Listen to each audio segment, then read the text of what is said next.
យើងខ្ញុំបរិស័ទពុទ្ធសាសនាអោនកាយវាចាចិត្តគោរពចំពោះព្រះពុទ្ធដែលជាម្លប់គ្រប់គ្នាត្រូវចាំឲ្យទៀងទាត់ចងចាំថ្ងៃខែឆ្នាំឲ្យច្បាស់នៃព្រះពុទ្ធម្ចាស់គឺប្រវត្តិសង្ខេបខ្លីឲ្យរត់មាត់កំណត់ចាំបានពេលទាំងអងយាងចូលកាន់កឆ្នាំរោកាអាសាទមេសាថ្ងៃប្រហោះប្រសូតឆ្នាំចថ្ងៃសុកស្មោះពីសាឈើលាស់ដើមរោដៅសោយរាយកាត់ដឹកថ្ងៃអាទិត្យប្រ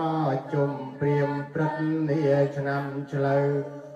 បួថងអាសាទប្រហោះត្រូវ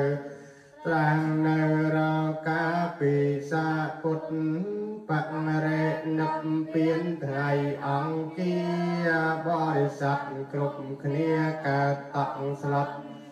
នៅខែពីសាព្រះសម្ពុទ្ធរ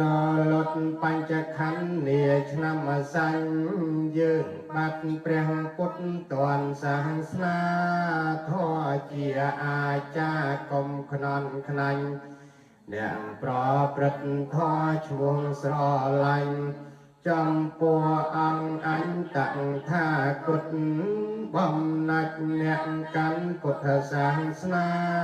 ត្រូវចាំសាវតានៃព្រះពុទ្ធគឺថ្ងៃខែឆ្នាំឲ្យម៉ត់ចត់ទើបបានកំណត់ជាពុទ្ធជនពុ